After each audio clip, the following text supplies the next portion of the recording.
Hi, guys. Welcome to the Digital Barbell Podcast. Thanks for taking your time to be here. We appreciate all of you guys who listen to our podcast, watch us on YouTube, and especially those of you that take your valuable time to leave us a rating or review wherever you listen to this. If this is your first time here, make sure you hit that follow button, the subscribe button, whatever they call it, so you don't miss future episodes.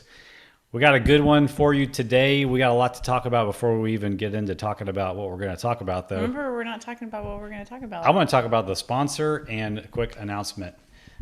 Which one you want to do first? You don't care? No. We got a repeat sponsor on the podcast today.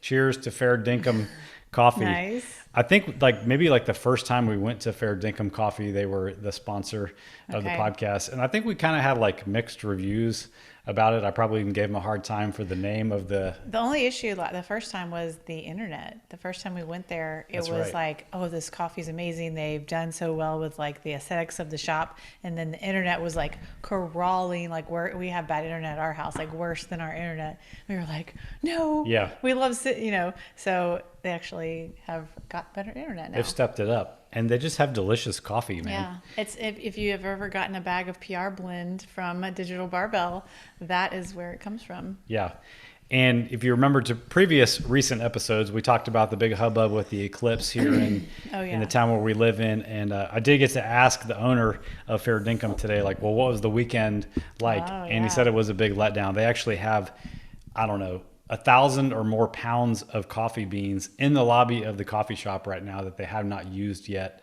because they bought so much. Some more. Yeah. So anyway, our 10 bags will help them out. If you're ever in Wimberley, you come to see us here, stop by Fair Dinkum and get a delicious cup of joe. A quick announcement. We're still running the offer to try a free week of training with us. digitalbarbell.com/free week. I think it's the / if I'm remembering correctly. We've had a lot of people take us up on that offer, and it's been really cool to see it to at least see people and know people quickly through this week, because you actually get a coach, you actually get training in the app, you're going to get video feed. If you send in videos, you're going to get feedback on your movements and we realize it can be kind of scary or just unknown to know what it's going to be like to work with somebody online, or maybe you've worked with other people online and it was not a good experience. So that's why we wanted to just remove the barrier to entry, let you try this completely risk-free. You don't have to put in your credit card or anything like that. And Blakely has written 3 workouts to give people during this first week. And it's scalable to wherever your level is at now. So if you're like, I'm out of shape, I can't do this free week. Nope, we're ready for you either way. So just check it out while you still can, because it probably will not be around forever. So just check out the link in the show notes, or just go to digitalbarbell.com/free week. You've gotten a lot closer to your microphone when we started. Let me listen to your level and make sure you're still good. I'm going to look like I'm short over here. I'm doing a split stance. Yeah, what are you doing? You do look funny. Comfortable. All right, well, whatever works for you. All right. I did a Monday motivation episode, a month or so ago, and sent out an email. And I told a story about when I started in 4th grade, when I first moved to Florida, and how the teacher sat me next to somebody in class and basically said, hey, we're working on headings. Just copy what the kid next to you is doing. And I wrote on my paper, the top, Renaldo. I wrote Ronaldo on the top because she said to copy what he was doing. I didn't write my own name on the top. And, I've kept up with Ronaldo a little bit. That checks out. That does check out. And he still remembers that story too. So I sent that episode to Ronaldo. He definitely had never listened to our podcast before. And it's just really cool because we have totally reconnected. And I know he's listening to this episode too. And we've been able to catch up on the phone for several hours already. Talked to him again last night. Only the people watching the video will know. But yeah, it just got me thinking. There's been a ton of things that have happened in both of our lives since we were, once we graduated high school and both went off to college in different places. Well, he went off somewhere. I stayed where I was, went to community college. But, it's pretty cool that we're still just scratching the tip of the iceberg for kind of really catching up and how much more there is to do. And, it got me thinking about a lot of guys my age or older, or, people that are my dad's age. I think it's really hard for men, especially to make friends. It's kind of this awkward thing. Like, where are you going to make friends as a guy? Like, yeah, maybe if you go to a gym, you're going to have some buddies. You're probably not going to form deep relationships with those people. You might make friends at church, maybe a little bit better chance to have deeper relationships with those people. But I think a lot of guys get into their 50s and 60s and they literally don't have any men to share experiences with, to hold them accountable, to like make themselves vulnerable, what they're actually struggling with. So it just made me think, like, everybody listening to this went to high school and had a close group of friends at that time. You know, what about the option of just kind of rekindling some of those relationships that you had back then? The trust is already there. You have a lot to catch up on if you're my age or a little bit younger and lost touch for a long time. And they're probably interested in what's going on with you. And I'm sure you want to know what's going on with them. And even if you're friends with them on Facebook, that's just a curated version of whatever's been going on in their life since then. So I would just encourage anybody listening to this, especially men, if you struggle to have friendships with people and honest relationships, to think about who you were friends with back in the day and like be the one to extend an olive branch and be like, hey, pass him a note, you know, hey, want to be my friend? Check yes. If you want to be my friend again. Yeah. Yeah, you know. That's cool. I have a lot of male clients that I'm friendly with, and I know, like, and trust those people, and I think that they do the same for me too. But it's not the same as having somebody that you're vulnerable with and that really knows you. And you probably got some pretty deep roots, and those people from high school probably know quite a few incriminating things about you that a lot of people don't know. It's cool to just be able to like go right back. If you get to have a chance to meet an old friend that maybe you haven't, it's been decades since you've seen. Once you start talking to that person, it's so cool how it feels to just, you're right back into like how comfortable you were with that person. All the same inside jokes come back up. It's just, it's really, really cool. Yeah. So do you have anybody you're going to do that with, since I just brought that idea up? Well, it made me think about like my best friend growing up from when I was little in Baton Rouge was Christy. And it was a really cool thing when we lived in Tennessee in like 2009. Like, we were best friends until I moved to Houston when I was like 12. So we were best friends when we were little, like inseparable friends. And then I moved to Houston and we wrote, like, back in the day, wrote letters, called on the phone sometimes, but there was no texting. None of that stuff existed yet. And so we lost touch over the years. And then randomly, when we lived in Tennessee, her big sister, who I was very close with because I was like at their house all the time, lived there, and I became her big sister's nanny when we first moved to Tennessee. And I like spent every 5 days a week at her sister's house, nannying for her kids, hanging out with her sister. It was so crazy. And when she came to town, I got to see her and hang out with her. And so it was like that cool experience of just like going right back. But then, like, since we've left Tennessee, I've lost touch with them again, and I need to, like, that would be really cool to like go back and like catch up with both of them again. I'll be the one to initiate. Be like, hey, how are y'all doing? I'm sure they'll like that too. Even talking to Ronaldo last night on the phone, somebody else's name came up. I was like, oh my gosh, I haven't thought of that guy in so long. And we were so close. So I shot him a friend request on Facebook. A friend request. So I can at least like get in contact and see get his where phone in the number. world he is. That's cool. I have no idea. That's really cool. This is something else that came up on the conversation with Ronaldo last night, but it's something you and I were talking about, is like letting setbacks derail you. Well, basically we all face these setbacks in life. Like, and I think, I don't want to go too deep into this, but like, I think a lot of people assume that we don't face setbacks in our life because we have like a social media presence and we kind of put out a curated version of what's going on in our life on there, and we make it a point not to use our platform to complain about negative things. So I think that's a double-edged sword, because it might give the impression that like everything's always going good with us and there's no struggles in our life, which makes it maybe make us look like less, I don't know, relatable or approachable.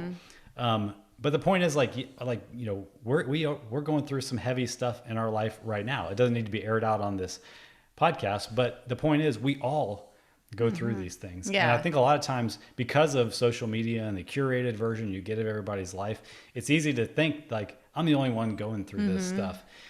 But back to social media again, you see a piece of content and it hits you in a way you're like, oh my gosh, I thought I was the only person that feels that way or struggles with that. Use those moments when you see that kind of stuff. Maybe this is the only redeeming benefit of social media to remind you that no, we're all going through the same stuff. We're all facing these challenges and setbacks, different versions of them, but we all have these problems. I was actually just talking last week when I was walking with our neighbor about this exact thing, about the struggles we've been having with what to put on social media as a business, because you want to be transparent as you can about like we want to be like as authentic as we can about, you know, the real people that we are, so people will feel comfortable working with us. But there's certain things that you're just not going to put out there on social media that maybe it's not even your business to put out that but you're still going through something with your family or something like that.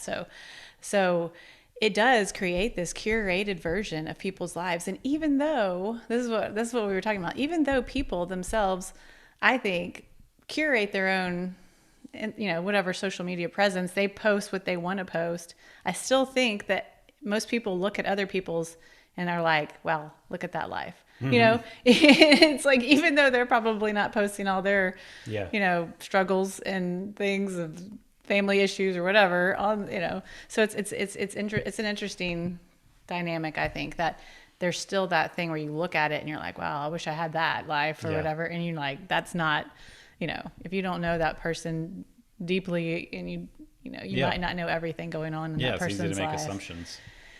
It is.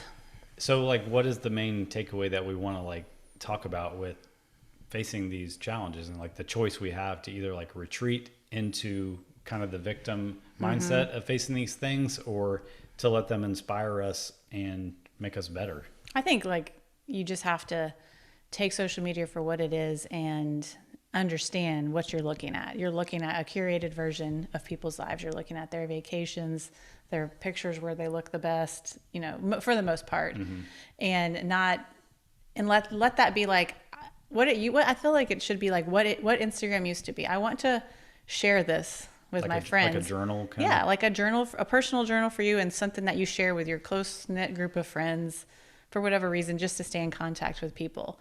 And let it be that, and not let it be this place of judgment, you know, where we're like either judging them for what they did or judging them because you don't have it, you know. But what about like outside of social media, you know, just like in our day-to-day life, like how can we encourage people to look at the challenges that they're facing as like a way to get through it and to, you know, become stronger on the other side of these things? I actually wrote this down.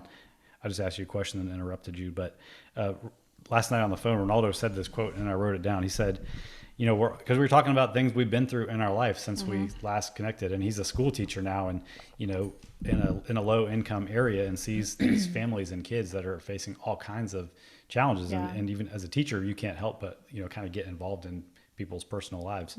But he said, we're all the same people. It's just a matter of how we respond to the challenges that we face.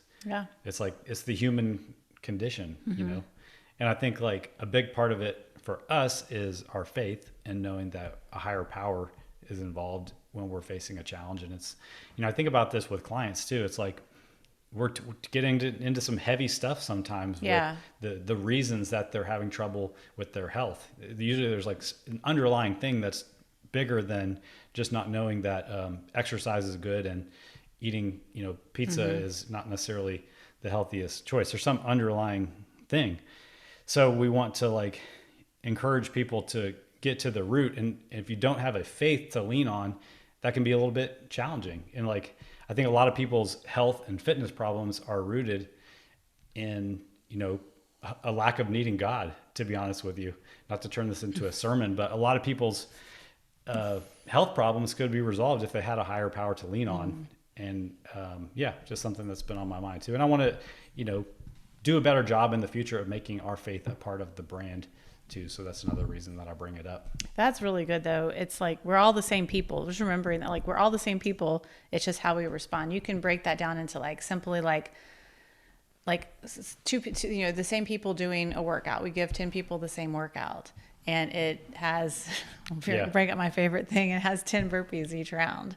How do, like, we're not superhuman where we're just like invincible to the pain of burpees. No, but it's how do we respond to that workout? Do we like face that challenge and just like dive down and like, I'm going to get through these? Yeah. Or do we like throw our hands up and be like, I hate this workout and walk out of the gym? Mm-hmm. Same thing as like you sustain a minor injury or something like that. You tweak your shoulder or your neck and you can't overhead press. How do you, we're the same people. How do you respond to that injury? Do you skip the gym for like the next month until it heals? Or do you continue work on lower body stuff, work on your core, do all these other things, do what you can do until that heals? Yeah. I think that's kind of bringing it back to what we do. Yeah, for sure. But like becoming the person who does that kind of takes a change in your identity from the get-go to become a person who faces challenges because they have a deep reason why this matters to them in the first place. Like your identity has to be, I'm a healthy person, therefore I work out and I eat well because it's the right thing to do. And then when you face the challenges, like you already have your identity locked in. So maybe you can't do everything that you quote, we're supposed to do because you're facing this limitation, but your identity is secure. Yeah. So you already jump to the next best thing instead of it becoming this like, tunnel of despair where you like get upset and your like identity is in crisis. No, you're firmly rooted in who you are and you move forward. I just had this realization within myself literally this week, like 2 days ago. This is crazy that you're bringing this up. We did not talk about this earlier. I don't even know okay. So I love going in the RV. I love it. I love the experience of it. I love being in there. I love traveling to new places. My biggest hang up with going in the RV is it's hard to work out consistently and do the things that we do here. We're pretty darn spoiled with our setup right now. We're standing on our gym floor. This is our gym, but it's indoors. It's got an air conditioning unit. We have like, what is this? Like 4 mats right here. It's a good little space to work out in, I have to say. And our driveway just happens to be 100-meter little circle. So I'm like, this is the best place to work out.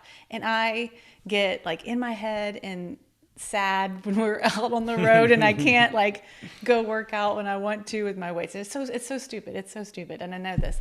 And last week I like angered my hips and it kind of made some pain in my low back. This happened like last Wednesday, so like a week ago. And I basically couldn't really work out except for go for a walk from like Wednesday to Saturday. And I was starting to get deep down in depression. I don't want to interrupt here. I don't do well when I have an injury. I'm like, will I be like this forever? Is this it for me? But I was doing a workout like 2 days ago. I was running around our little track and I'm like, why am I so hung up? It was like, I needed that wake up call. I was like, why am I so hung up on being in this space to work out? Why can't I go for a run in a campsite or go for a long hike or, go to a gym and get my weights done? Why am I so hung up on being in this space to work out? I don't know. I was just like running in it and like thinking through all this stuff. And it's like, I needed that little hiccup. It wasn't even like a serious injury. It was just like, I got my hips too tight from doing something stupid. And but I needed it to like reground myself into like, I'm going to be okay. I'm not like going out for the Olympics here or anything. Your fitness is not in danger. I think it's as simple as we all crave comfort. Like the unknown is kind of scary. And this works both ways because sometimes we can get comfortable in an unpleasant situation, but we're talking about you being kind of comfortable with this routine. Yeah. And this is something that came up on the month-long trip that we took too. It was like this crisis. That was the crisis. Being forced out of our routine. And at that time it was like, what are we going to do? We can't replicate our home routine out here. And it caused us this crisis. And then we had this moment where we're like, we have to form a new routine and be okay with that. But to bring this full circle into the things we've been talking about, what made me fall into that crisis was, quote, social media, YouTube and Instagram. It was during the CrossFit Open season when we set out on this trip, and everything I was absorbing had to do with the CrossFit Open and people doing CrossFit and in gyms. And I was like, why am I out here in a trailer about to do like throw down on some burpees in this grass, like right here, I'm not going to be able to do this to my best abilities. Yeah. And then I had to reground myself. I'm not going to the CrossFit games. I don't need to be doing this in a gym and dedicating my life to like doing these 3 workouts. Like I'm going to be okay living my life and then, doing my fitness the way that we, like in a sustainable way for our lifestyle. Mm-hmm. Like it's always going to be a very important thing to me, but it's not anything where I need to like limit my life so that I'm like keeping myself. So that you can keep the same comfort that you have now. Yeah. You have to have faith that you'll still find your groove. The reason I brought it back to social media was it's like absorb. We always say like if something's making you feel bad about yourself, stop absorbing that type of social media. And that's what I was doing. I was absorbing this certain type of social media, and it was causing me to feel like not good about myself because I was not able to do that. Mm-hmm. I don't know. Yeah, and like you and I've been talking a lot about social media and Instagram specifically lately and how it relates to our business and that kind of stuff. And if anybody's noticed, like we have stopped posting and contributing to the story on the weekends, and we're just putting less stuff on Instagram. Not that we want to like retract and become more private, really, just that like we're kind of having these thoughts, and I credit Blakely for really like bringing this to the forefront. Like it's a big problem that, how addicted we're all becoming to short form content, our phones in general, how it's detaching us from reality, like being in the moment, appreciating things, like having gratitude overall, the comparison thing, and then just literally missing out on experiences in life because our faces are buried in the phone.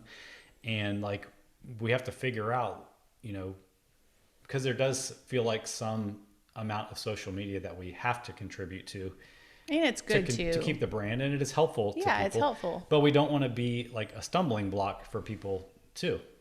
So we're trying of the problem. We don't want to be a part of the problem, like, encouraging people to be on their phone on the weekend. That's really why I thought about it on the weekend, is I feel like, if it's something that we're doing for work, like during the weekend, it both helps us to not feel like we need to capture something and put it, in the story or something. But also like, I don't want to encourage others, like, okay, if that's the time you're with your family, or if that's the time you're going and doing something, to not be absorbing during that time. Yeah. I don't know.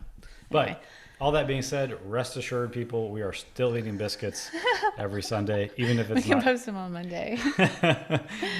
They were extra good this last week. If you guys don't know about the Grand's biscuits that are frozen in the bag, here's the secret we found with cooking those. Put your air fryer on 340 degrees, which is 10 degrees hotter than the bag says to cook them on. Okay. Do them for 10 minutes on one side, flip them over, and then do them for 8 to 9 minutes on the other side. And it's like you get 2 top biscuits, and they're super crispy on top. Ooh, yeah, they're like really good right now. So much better than in the oven. Yeah, they are. You brought up about, liking to spend time out in the camper, and, it's definitely still a conversation we're having, like on the daily. What are we going to do kind of thing, long term, even short term, maybe. But one of the things that we know we want to do, we don't know exactly what it's going to look like yet, but, one of the benefits of this being an online business is our clients are all over the country, even some in other parts of the world. I don't think we can get the Airstream on a barge or something like that, but on a plane, in the belly of a plane. But like the potential of doing some meetups in different parts of the country where we have a concentration of clients. Like we have the Pennsylvania to a office. Oh, I said the word.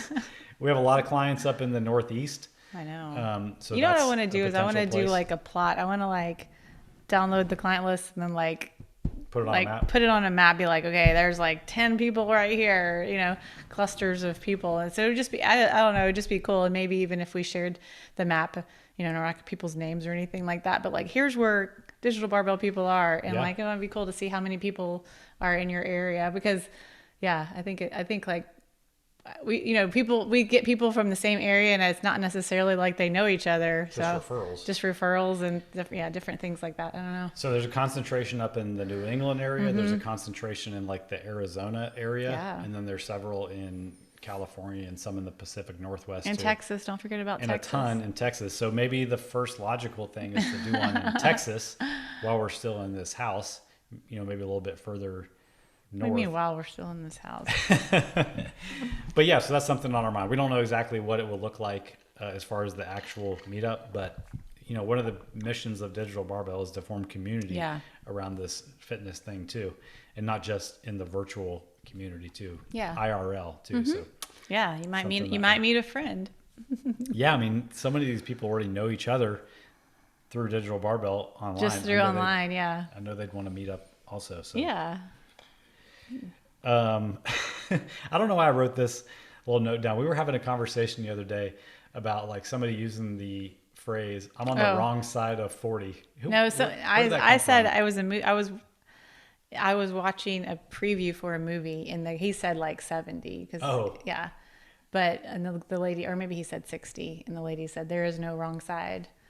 But anyway, I thought it was an interesting concept, because I think there's often times when I like get freaked out about my age, and it was a cool movie. It looks like a good movie. It's the two people that were like the husband and wife in the movie Coneheads. I really can't think of what the movie's called. I haven't seen it yet. I just watched the preview, but it's like he's a hoarder, and it turns out she's not a hoarder, but a prepper, like a doomsday prepper. Okay. And it turns out she is too, and they don't know. They're kind of like dating, and I think they're in their 60s, and they're at like a conversation at a coffee shop or something, and he says, I'm on the wrong side of 60, and she said, there is no wrong side of 60. And I just thought that was cool, because I don't know, I don't know. I mean, I think we all kind of get tired of hearing people use age as an excuse, really. I'm working on a project of taking all the different client interviews we've done over the years and like distilling the videos of them down to like put them on our webpage. And the one I edited today was when we interviewed 3 of our over 60 clients, and it's freaking inspiring. Oh, yeah. And they don't let age be an excuse. So I get really peeved when I hear people who are over 30 or over 40 use their age as an excuse. The reason we were talking about this is we were watching this like van lifer thing, and it was all these kids, and like they're just out of college, like in their 20s, and they were talking about like how old they were, and John, you're like they're not old or whatever, but I was like, right now we're all the oldest we've ever been, no matter what age we are. It's profound. And there's people that are younger than us, and there's people that are older than us, and the people that are older than us are always like, you're not old yet. And I think that that's why this quote ties in, and it goes back to the use it or lose it mentality of like, if you stop doing things like box jumps and jump rope and things that you're just like, young people stuff. I'm too old for that. You will eventually not be able to do those things, or it'll be really hard to get back into it. Yeah. We actually just went to hang out with some of our friends that we've known for like over a decade now, and him and I met working out at Rice, and I was like, fist bump. I think we are so cool and he does digital barbell training and has this. He's done our training ever since we've offered online training. Yeah. And I was like, I'm proud of us. Like, of all the people that we used to work out with, I think him and I are the only 2 people that have continued down this path for 12 plus years and still doing, he's like way younger than me. He's like 10 years younger than me, but still doing box jumps, still doing the burpees, still running, still, doing all the things. And I think we'll both continue it. And it's like, I think if we were to meet up with some of those people that we used to work out with, and then like they were like, oh wow, okay, I should get back into that. It's really hard to get back in and jump into doing those type of things if you stopped. Yeah. So my point is, don't stop. Yeah. And I think like to not stop, to be the person who has done this for a decade, has to start with that identity that I mentioned a while ago. You need to commit to, I am a person who does these things, and then accept the fact that sometimes you are going to get off track, miss some consistency, and like not letting that be the thing that stops you. The identity is solid. You accept the fact that you're going to mess up, right, and you get right back on track as soon as possible. That really is the simplicity of all this stuff. I know. And it's like, it's exactly like what your friend talked about before. If we're all the same people, it's a matter of how we respond. Like, we're all the same people. Like, how do you respond to like getting a new job, having a baby, like all of these things that happen in your life over years and years and your lifespan? Do you respond by just like giving up on some of these things in your life, or do you figure out how to get it done? Right. And the temptation is, when those challenges come up, is to regress to the habits of the old identity of yourself. And then quickly your results will follow suit back to that old identity. So you got to be firm in your new healthy identity. Okay, no, I'm introducing this last topic. I don't know. Do y'all like this format? Y'all have to let us know. We're just like, we do 2 podcasts a week. One of them is the Monday motivation, and one of them is, this type of podcast. And a lot of times we try to answer questions, or we come up with a topic to talk about. And so this time I was just like, what if we just kind of had a conversation? We did make some notes of like because we can't just sit here and stare at each other. Some things that we thought like we would talk about, and it spur conversation. But anyway, I was like, what if we just like had a conversation and see where it led? So if you're hearing this, then we're okay with the conversation we had. If you shoot us a message. If you're not hearing this, then it never got published. Leave a comment if you're on YouTube, and send us a message on Instagram. We'll get to it eventually. I'm just kidding. No. But yeah, I don't know. Let us know if you like this type of conversational podcast. But okay, our last topic is a serious one. Even if you don't live in Texas, you probably heard of the grocery store HEB, and I'm really not picking on it. You think so? I don't know. People outside of Texas? I think it's pretty famous. I don't know if it's famous or not, but anyway, it's a grocery store. But I think everybody is going through the struggles of groceries are really expensive right now, like outrageously expensive. So I think we've talked about this, like, I don't know, it's been like 6 months or so since we realized that they were upping the prices when you do the online shopping. We were just doing online shopping. Basically, we learned about it during COVID, and then we kept it because we're like, it's so convenient, and I feel like you spend less because you just repeat this online order. But then we realized they were jacking the price, and we like did some math on how much they are, and it was pretty outrageous. So it was like 10 to 15% per item, which we have not done an online order in, I think, since sometime last year. So like October of last year or so was our last like online order. Anyway, the other day we were like going to be all over the city and in a different part of the Austin area. And we were like, okay, we're going to be by this HEB. Let's just place an order at that HEB. So when you do the online orders, you really get to look at the prices. And these are the jacked up prices give you. But the thing that made me go into this whole spiral was for those Fage yogurts, the bigger thing that you get, like, what is it, like five servings? 5 or 6, yeah. They're charging like $7 for that thing now. Like $6.97. I don't know. We don't have a history to know what it used to cost, but that sounds like a lot. That sounds like a lot. I think five something is a reasonable for that. I'm pretty sure that the individual servings are now a better deal. No, that can't be. They're like $1.07. If you get 6 of those, you're at $6 and something. Of a Fage one? Yeah. Wow. Anyway, yeah. But anyway, I was like, whoa, what's going on here? And I really combed through and looked at the prices of things. And there's still things that are cheap, that, bulk rice and oatmeal. And there's still things that are really cheap, like a bunch of bananas. But then there's things that are so expensive now. Anyway, for the whole month of May, we're taking a stand, guys. She's got we have this one cucumber. We have one cucumber in our garden. We have 3 cherry tomatoes. And that's what we're living on. No, we have some buds of some yellow banana peppers that are popping out. So we're going to lose so much weight. But we are going to travel to a Trader Joe's and shop exclusively at a Trader Joe's for the whole month of May. Mind you, where we live, it's 45 minutes away. So we're going to parlay it into we're going to work somewhere close to it. So it's a work trip. So it's a business expense. And then we're not going to account for the gas because I'm really just doing this as a test to see if the grocery store that we go to is outrageous or if it's reasonable. Because I did a whole tally in the whole month of April. Every piece of food that we consumed in the month of April was purchased at a grocery store. We did not eat out once. We did have a few coffee shop trips, and you bought some beer at a convenience store and stuff like that. So I put all that in the grocery list, but then I sorted it by where it was actually from, and 97% of it was from the same store. Y'all don't want to get with Blakely when she's got a spreadsheet going. And it was outrageous. So it'll be. We don't know if it is or not. Yeah, that's true. It seems outrageous. But like I said, it's every morsel of food that we put in our mouth. And it's so we'll see if it's outrageous or not. when we were on our Stay tuned camping trip, we shopped at a different HEB and we felt like the prices were lower there.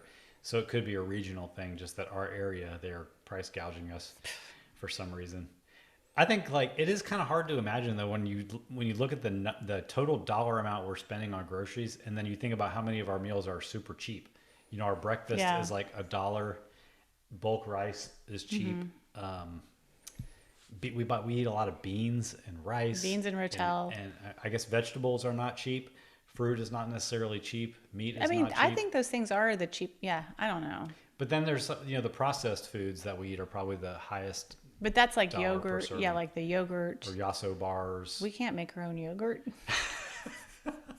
I think you can make yogurt in an Instant Pot. Are you interested in making We've gone too far. Instant Pot No. yogurt? I cannot imagine that tasting good. Anyway, I just think we also watched a YouTube about this this girl that we follow. She actually just had a whole thing about how like grocery stores inflated their prices during COVID and during all the supply chain issues, and have not like relented, and they're just on an upward trend, and that people are like having to like go to other types of stores, and eventually it's going to peak. And I think that these big box grocery stores are going to realize that they're charging too much. But she mentioned places like Aldi and Trader Joe's are the ones that are holding strong on keeping the lower prices. And, you know, hopefully, I think maybe it'll pay off for them. But yeah. I do see like the bigger chain grocery stores as the ones that I want to try to avoid for the month of May, and just see if it makes a difference.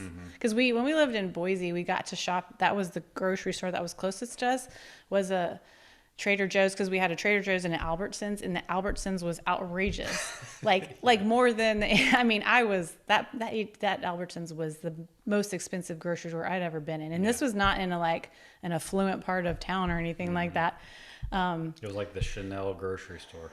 It was the very first Albertsons. That's true. It's like the birthplace of Albertsons. But that's when we started kind of doing like COVID hitting the online thing. Trader Joe's didn't offer. But before COVID, we were shopping 100% at Trader Joe's, and I really felt like the prices were much better. You still have access to our budget spreadsheets from when we lived in Idaho? Yeah, but it would just be interesting to see both the like inflated how much prices and the fact that it was Trader Joe's. Yeah. If it was substantially I can just tell by the price of a one-time trip. Like we basically went in the month of April, we went 6 times to the grocery store, and I calculated the average. The average we spent was like $249 a trip. And like I was like, what? Crazy. It's so crazy. Like I remember going to the grocery store with my mom, like when she would feed it'd be like 2 baskets. The whole family and like all of our friends, and like she would spend, you know, if she spent $250 back in the day, she was buying a lot of food because we had all the kids coming over, and she was feeding a ton of people. And Not 2 people. I was like, whoa, Mom, that's crazy. $250, like, you know. And that was like sodas and frozen pizzas. And you know, when we were first married, we might spend like $97, and we're like, oh my gosh, what are we doing? You know. And turns out pastaroni is cheap. It's gone up from there. I think it is. You know, I think overall probably is more expensive to eat, quote, healthier, unless you eat out at restaurants. There's no way to combat the fact that's the that thing. I don't know for more expensive. That girl that we were watching this on. She was saying that she, as a single person, eats more at Chipotle now than she ever did before. Places like that where she can get like 2 meals out of a bowl, and it'd be cheaper than her going to the grocery store and making meals for one person. Yeah. So that would be unfortunate if grocery stores are getting so expensive that it will be cheaper to go to restaurants where we can't control what we're intaking and how they're preparing it and everything. So we'll see. I'll let y'all know in the beginning of June how this turns out. I'm pretty excited to see myself. Plus, I'd like Trader Joe's. I do too. They have some fun stuff. But there are going to be things that we're going to miss. They're limited. They don't have and then a month of June, I'm already going to say it. We're going to shop 100% at Whole Foods. No.